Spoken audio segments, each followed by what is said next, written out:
हिंदू राष्ट्र की मांग करने वाले देश के दुश्मन हैं, ये कहना है स्वामी प्रसाद मौर्य का। बता दें कि उत्तर प्रदेश के बांदा जिले में सपा नेता स्वामी प्रसाद मौर्य ने बौद्ध सम्मेलन में हिस्सा लेते हुए अपने संबोधन के दौरान बौद्ध धर्म का गुणगान किया और हिंदू धर्म पर जमकर बरसे। स्वामी प्रसाद मौर्य ने संबोधन के दौरान कहा कि आज देश में लड़ाई विचारों की है। अब देखना होगा कि देश में ढोंग व्यवस्था चलेगी या ज्ञान और विज्ञान चलेगा। इस देश में अराजकता चलेगी या भारत का संविधान चलेगा।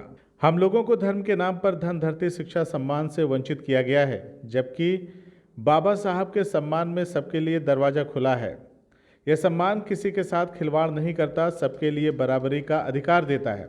जो लोग संविधान के दुश्मन हैं वो देश के भी दुश्मन हैं, देशद्रोही भी हैं। हिंदू राष्ट्र की मांग करने वाले देश के दुश्मन हैं, देशद्रोही हैं।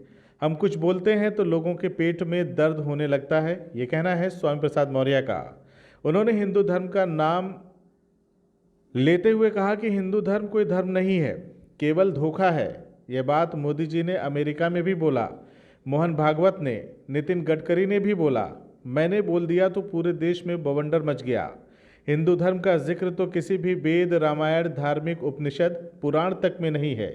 यदि होता तो सभी हिंदुओं का कल्याण हो गया होता।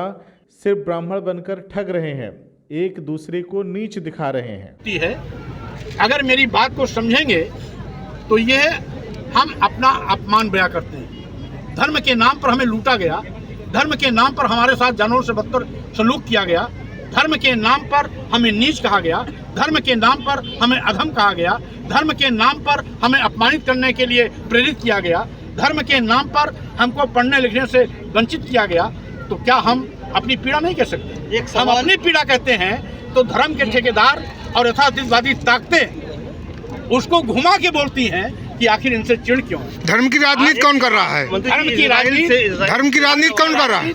आज सत्ता में बैठे हुए माननीय प्रधानमंत्री जी, माननीय मुख्यमंत्री जी और देश के धर्माचार्यों का एक गठजोड़ है जो तिकड़म करके समय समय पर ढोंग ढकोसले पाखंड का बहाना लेकर लोगों की आंख में धूल झोंक करके सत्ता हथियाने की नापाक कोशिश कर रहे हैं।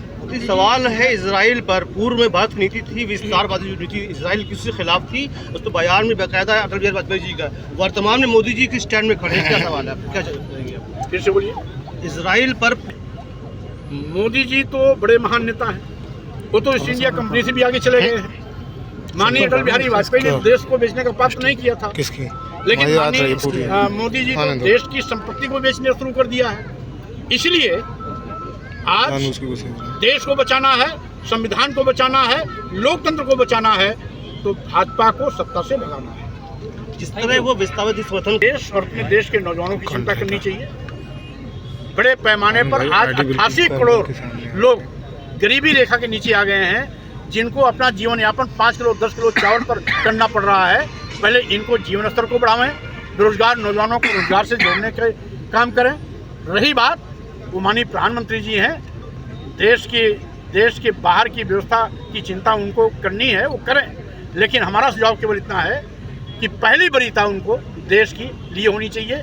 देश की गरीबी खत्म करने के लिए, देश के नौजवानों को सरकारी नौकरी देने के लिए, देश को गरीबी आज महंगाई से बचाने के लिए, देश को जो बेचा जा रहा है उससे मुक्ति दिलाने के लिए पहल करनी चाहिए।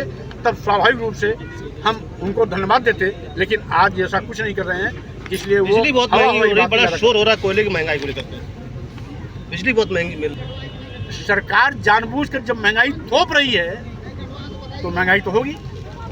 इसीलिए तो मैं कह रहा हूँ आज देश को महंगाई से बचाना आवश्यक है।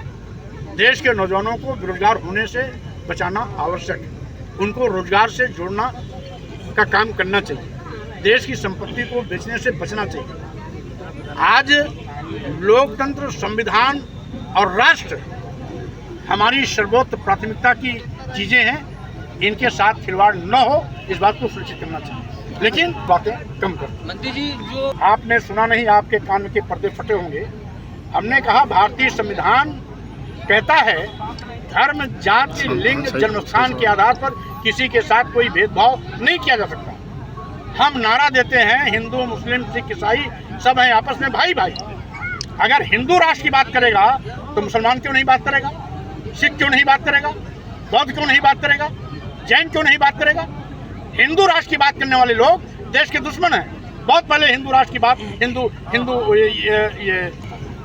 हिंदू महासभा ने किया था, जिसके राष्ट्रीय अध्यक्ष सावरकर भी रहे, वीर सावरकर भी रहे, उन्होंने किया था। तो भारत और पाकिस्तान बढ़ गया। भारत पाकिस्तान जिन्ना के नाते नहीं बटा, भारत पाकिस्तान इसलिए बटा था कि उस समय हिंदू महासभा ने देश के द्वि राष्ट्र की मांग किया था और द्वि राष्ट्र के आधार पर पाकिस्तान और देश का बंटवारा हुआ था।